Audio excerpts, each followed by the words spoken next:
It is your Classic Metal Show right here on theclassicmetalshow.com. Turn your microphone on, Randy. And what is up? It is me, Chris Aiken, and we are live. Woo! Yes, we are. Woo! Beers are being dranken by volumes. Would it be a sponsor if I said I'd like to thank the folks at Miller Lite? Yeah, well, they're definitely These guys are all right. they're definitely a big sponsor tonight. But so, as everybody knows, Neely is not here tonight. I'm definitely not running solo. My God, we got this little room all fucking packed in with people. There's at least 500 people in here. I'm not really good with numbers. Well, we, of course, as you could tell, Rockin' Randy has made the trip he's climbed out of the tree. Good morning. To do this. And then we have the one and only, the legend, Michael Hannon. Who came in? It's all you, bro. Okay. Yeah. And then, of course, from Loud, Drunk, and Angry, the mighty Rob Kern is here. How's it going? What is up, man? And I can't hear any of you guys. Got to talk loud. I can't really hear any of you guys. Hailing and killing. All right. Well, we'll see. People will tell me in the chat room, I'm sure. But Yeah, there it is. now I'm gonna share a story right off the bat. I texted Rob this morning, and I said to him, I said, "How much beer do you think we need?" And he said, "I don't know." And I said, I said, "Why don't you bring a case and I'll bring a case?" And his answer was, "Yeah, if we ration, that should work." Dude, it's like a zombie apocalypse. And Damage stopped on the way for a couple of road sodas. We are all professional drinkers here in this room. So Absolutely. Why don't I hear you? Trained professionals. All right, we're going to do a mic check right on the spot. Check. You're fine. how about me? Michael Hannon in the middle. There he is. Hannon in the middle, talking like an idiot. I'm the only one drinking Milwaukee's Best Light. Everybody else is drinking. Hey, let's give a big shout out to Milwaukee's Best Light. I'll hijack into those. Oh, yeah, well, if the good folks at Miller Lite can't come through with, a better sponsorship and supply more beer, we will switch to Milwaukee's Best Light immediately, if not sooner. All right, everybody quiet except Rob. How's about now? You need a fridge in here so we don't have to walk. No, I'm not hearing you. It's like 25 feet. What fucking cord is this? I'm on. I know. Here's your Try now, Robert. That's the extra not plugged in cord. Don't talk, Randy. Do not talk, Randy. Don't talk, Randy. Randy, your mic is mic 2. All right, so let's see. Rob, go ahead. Any luck yet? Yank on it. No. She said, yank me, crank me. What the hell? I was twirling the mic around like Roger Daltrey earlier. That was probably... Unplug it, rehook it. Hannah, go ahead. Okay, I'm talking. All right, you're loud. You're plenty. You're good. Well, Roger Daltrey didn't invent that. He left Sebastian Bach, by the way. That's right. Sebastian did it first, 20 years later. I'm on. You still can't hear me? No, I don't see you anywhere. Well, You just have to sign me. Anybody sign? maybe if I plugged it in the There we go. Can you hear me now? Wait, hey, call in your technician. Hey, where's... We'll have to- This is What why. was This is why What's your I bring the dick jokes and Neely handles the gear. He's the Goddamn it! technical guy. Yeah. Can you hear me now? Is that All right, better? you are there now. All we're right, we're all set right. to go. All right, let's try this again. You guys ready? Hi-yo. Vietnam! It is your Classic Metal Show. Yes. Right here on the Classic Metal Show. And you guys aren't going to believe this, but I had a text earlier with Rob. No way. Golly gee, Chris, tell us more. Beer rationing. Okay, we're back to normal. We're caught up. We are going to have some fun tonight. We are going to get plenty drunk. Does everybody agree? What? Accepted. I'm fine I'm with with it. what that guy said. Certainly. Well, we are definitely going to have some fun tonight. Neely is going to be checking in at some point. He is out in Phoenix or near Phoenix. That's somewhere in Arizona, I was told. That is, and Vicinity. this fucker checked in with me about 6:00, and he's like, "Yeah, I'm out here in Phoenix. It's about 85 degrees." I'm like, you know what? Fuck you. That fucker. I was like, I don't want to hear it. It's fucking 36 degrees. Or We're in a some shit blizzard here. right now, Neely. I know. It's like, dude, I gotta shovel stop my it. way to the car. but we will have some fun. We are going to play a lot of music. Not a lot. I mean, we're going to do what we normally do, which is talk a shit ton, because that's way more fun. But we're going to play music. I'm just going to tell everybody in the chat room right now, no, I am not taking calls. I don't want to hear from you. Fuck off. That's that part. I also am not going to take any requests. Scotty from the Commonwealth, I will not be playing Painkiller, no matter how much. Oh, no Painkiller. No matter how much. Thank God there's beer here. I'd be walking right now. No fucking Painkiller. No matter how much you think that Randy's. One of my security questions. All right. One of the websites I go to, you know, any of those questions. One of my questions is, "What's your favorite fruit?" And my answer is always Rob Halford. And then it says banned. It won't let you in. As night is calling. Hey, there's nothing wrong with some Halford. The end is coming. I love that record. It was Ram It Down. Ram It Down was horrible. Ram It Down is just not good What listening. about Johnny Be Good, man? Ooh. Rob said he was. Was that the first one with Travis on drums? No, he was on. He was on Ram It Turbo. Down. Ram It Down? He was No, on- he wasn't on Turbo. I Who think was he on? was. Who was on now? Holland. I think Holland was still with the band at that point, wasn't he? Yeah. Well, that music sounds like pedo music, so why not? Yeah, because it wasn't the scuttlebutt rumor was he was playing. Actually, Scott Travis was playing under the stage Oh, really? on that Turbo tour. He was like, had the kit. Yeah, that was the There's the only shit so house much room rumor. under that stage. And then I think he was with. I know, I think I he was on played it. Ram It Down, but definitely Painkiller. They opened him up. Okay. I did not know that. I know that they recorded the whole thing at one time. It was like the twin turbos, right? Yeah, yeah. But it's weird. Now here's where you guys could throw beer cans at me, but I liked Turbo. It has its moments. What they need to bring those cheesy synthesizer guitars back. Yeah, I like that. The big. Well, it was going on. Maiden did it at the same time. Yeah. Yeah. And Yeah. Ozzy was doing the same thing. And you guys are all just ready to kill me. I mean, he likes the elders, so it's like. How can? Wait a minute. Love the Elder. Stop Yeah. it. Love it. Stop it. What's 35 years old this week, isn't it? I will never know the Celebrating answer to its that question. anniversary, Yeah. Everybody lower your flags to half-mast. I can. The Elder is 35 years old this week. Each copy before I sell it to you for a mere $50. I can remember buying that at Yeah. a Kmart in Portsmouth, Ohio. Walking in, and that was, back in the day, you'd look at the albums in the rack, and there was a brown. I could see the top of the top of the record. A brown. There's no brown Kiss albums, and flipped, and there it was. And I was so excited, and got home and opened it up. And up to that point, there was always toys with the record. There were always posters or little love guns, and there was nothing. Not a picture, not a poster.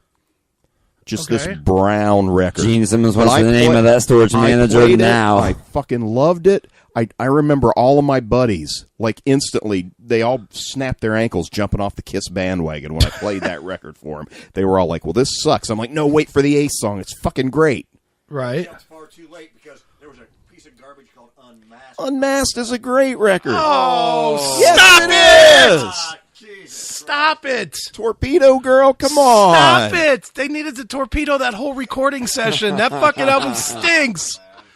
Unmasked. Dude, Kiss has a lot of bad records. I know you're a Kiss fan, but my God. Unmasked, Elder, Dynasty. These I are... did not buy Dynasty on principle. When I saw pink feather boas, purple feather boas, and all that stuff, I knew something's amiss. Something's not. You know, and they did. Oh, that was it. Ted Nugent posters went up more, and I started discovering bands like Motorhead, and Kiss was awful. They did 3 records with Vinnie Poncia producing. It was Dynasty, Unmasked, and then for years they bitched about what turds those 2 records were.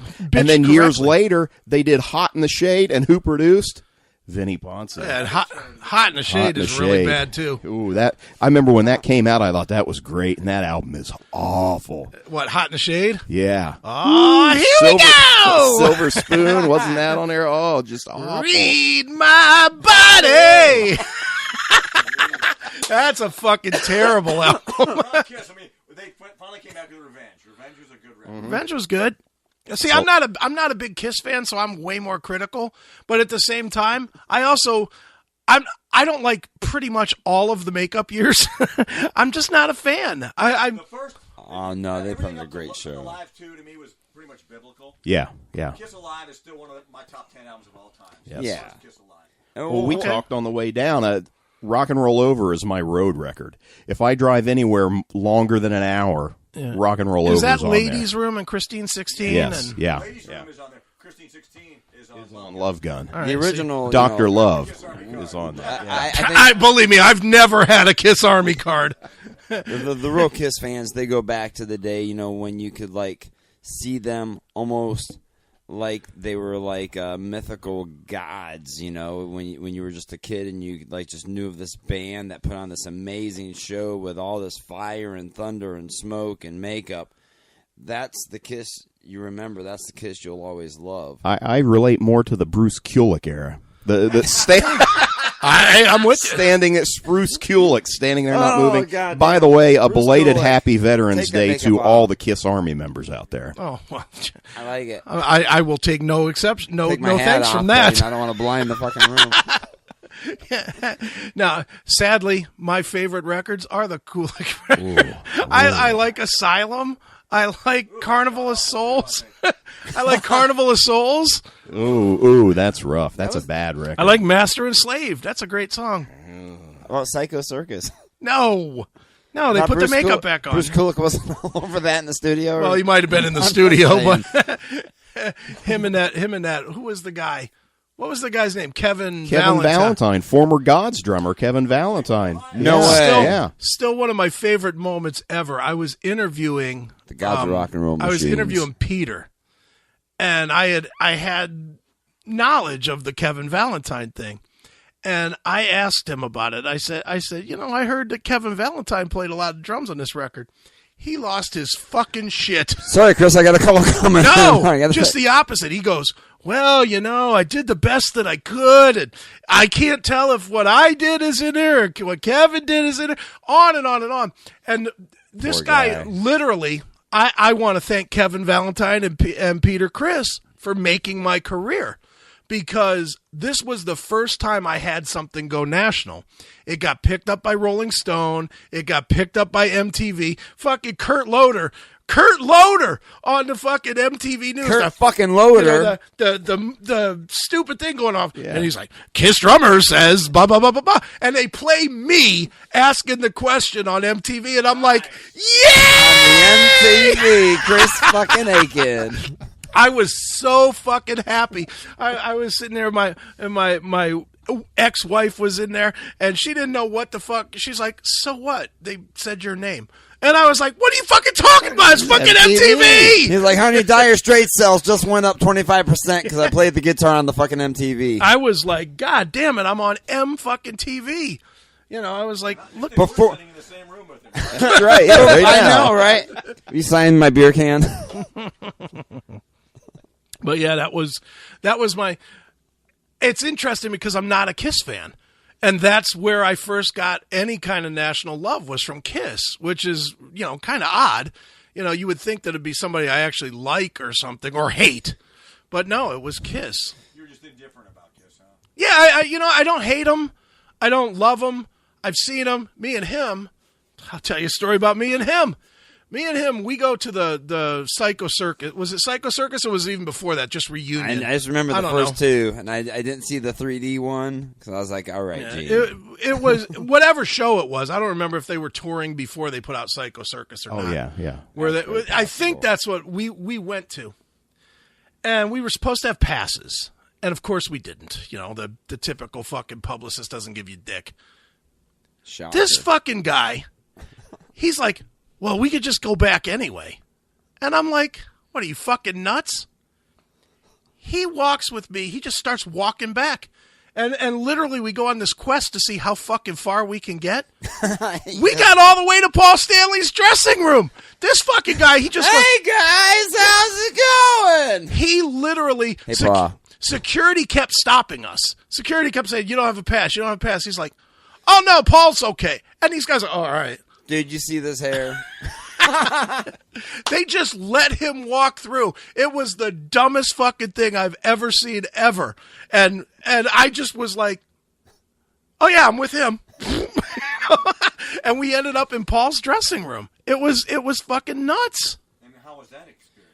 Oh, it was great. You know, the guy has a nice hard shaft, and no, that was the guy that was banging him in the ass. That wasn't Paul. That was Raul, as man, sir. Raul. That was Bill Aucoin. People. Send the money to your people. Now, Raul. have you read the each of their books, each of their autobiographies? Stop it. Is there a band that has just each one of them you read the book and felt less about them after Have I reading read it? their books? I don't even like their music. There's no way that I read their books. Don't you have the beer koozies? The Kiss beer koozies? Comedy gold. The Paul Stanley, it's his ear. It's his ears, why he's a dick. Peter Criss, it's the People's Choice Award. And he has a big dick. He called himself the spoiler. Yeah. And The spoiler. Wait, is he the one that sucked Ace's dick? Ace sucked his dick. Well, What? Wow. yeah. So these books are comedy gold. Yeah, these books Oh. are great. Except Ace's, he was drunk and can't remember anything. But Well, that's- Peter just took Ace and like threw him under the bus and then backed up and forth over him about Ace 3 took times. the Peter. Yeah, they were fooling around with some chick, and he's getting his dick sucked, and he thought it was this chick, and the chick come and popped her head up, and it turned out it was Ace down there. Just Get the fuck. hey, Curly. Did Ace deny this? Coily, what the A? Did Ace deny it? I don't think Ace ever said anything about it. I don't know. Shit happened. I'm in the middle of a No, solo it and doesn't. you're talking right now. You know what? Slipped and fallen. I've never accidentally sucked a dick. You know? That somehow has avoided You me. can be a bridge I've never builder done your this whole before. life. You can be a bridge builder your whole life and nobody, calls you an architect. You suck one dick and you're a cocksucker. I don't know how that could accidentally happen. Yeah, the Peter Criss book is a fun book to read. Maybe I'll have to read that. I don't know. You know what? Am I the only one that finds all these books to be just retarded Early Christmas anymore? sales. Peter Criss book, he wrote it. It's his own book. It's his biography. And it makes you think of him as even a bigger asshole. I mean, he contradicts himself one page to the next page. He comes across like a real... And then at the end, he says, "Well, I had breast cancer," trying to reel everybody back in. At that point, you're Right. just you're like, "Well, I wish I Michael, would've Rob, just Randy, Christopher. taken care of him." My life was full of contradictions, and thus it was contradictory. All right, you're already high. I can already tell this is going to be a typical Randy night where I'm going to have to reel you in a lot. Reeling it in. No, I'm not. I mean, I'm assuming you are. You guys are like into like really into Kiss or no? No, I quit. I used to got be. off After I quit, Dynasty came around. All right. And I bought Revenge, and it's just like, but growing up, that was it for me. Kiss Alive still is in my top 10, but then they really started sucking it. Yeah, All right. I was on the bandwagon clear up when everybody else jumped off. I was defending Hits and Hot in the Shade and The Elder and all that. But it's anymore. I just shake my head. Were you defending shit like let's put the X in sex? Oh yeah, No way. absolutely. Stop Yeah, it! it was a Hey, return it to was form. 80s, man. We were all into that shit. return Wait a to minute. form Return for to Kiss. what form? Man, Lick It Up was good, and Animal Lives was okay. Hell yeah. Mark St. John used to come to my apartment, and it was a good story for a long time. Yeah, go. Okay, he came over. He hung out with my roommate, okay? All right. And he was complaining about Gene and Paul. He was saying, they treat me like crap. This guy was a guitar teacher, if you remember this, before he got in Kiss. Yeah. Okay. That's all. Right. And they hired him, and they got him a professional trainer so he'd get in shape, look good. And they changed his name. He said, and they gave me $1 million in the car, and they made me duct tape this area on stage. I get to stand in that area. And they made me change my name. And I said, well, what was your name? He said, Norton, Mark Norton. I went, hey, Norton. He goes, that's what Gene says. All Gene ever says, hey, Norton, hey, Norton. That's all he says to me. I said, well, that's why they're changing your name, so people don't do that. Right. It's like, he complained. I was complain, and they gave me $1 million. That's in the middle of it. That is fucking I'll ridiculous. change my name to Daffy Duck if you give me $1 million. Yeah, no I don't shit. care. No shit. Well, the $1 million didn't work. He fucking died, didn't he? Yeah. He's dead, right? Oh yeah. I saw a picture of him not long before he died at one of those Kiss conventions, and he Right. had like 3 teeth in his head, and yeah, he was all methed up. Yeah. Was that what he died from? Meth? I thought he had some kind of hand thing that fucking killed him. Or I don't know. I don't know what he. I'm again not a Kiss guy, so No, he supposedly had that hand thing. That was because he was running around and upstaging Gene and Paul, and that's why they brought Bruce Kulick in, and then he was Spruce Kulick. He fucking stood there. They duct taped him in. He's like, yeah. I think he was angry. He was on stage. I saw him play with Graham Funk when American Dog played us. Right. Graham Funk was one of the nights when we played, and he was pissed off. He was on stage. He just stood there like he was right. I hate this. Yeah, he was never a big mover on stage. No, well, and he never had any say. I talked to him when he was doing Union, and thank you. And when he was doing Union, I was talking to him a little bit about Kiss, and he told me that for I think his first album Love was Union. Asylum, and right, is that right? Asylum, Yeah. I think. Yeah, That does yeah, sound about right. yeah. It's that He era. told me that for Asylum, they let him write his own solos, but he was allowed 12 bars. So me being the audio douche that I am, I went back and listened to Asylum, and literally every song has a 12-bar solo. Like There you go. not one note of into the 13th. right. Like you know how a lot of times when people are soloing, they'll just kind of bleed into the rhythm or something. No. Absolutely not. It's like they took him in a studio, recorded and counted to 12, and cut, paste, stick. Says That it was right what in the Benny Benson handbook. always complained is that they chopped his solos he'd shred the solo out and then they'd edit and chop it all up and mishmash it together. Right. Been to 12 bars already this weekend. And that was just on the way over here, right? We went to the Wings Just on the way here. Factory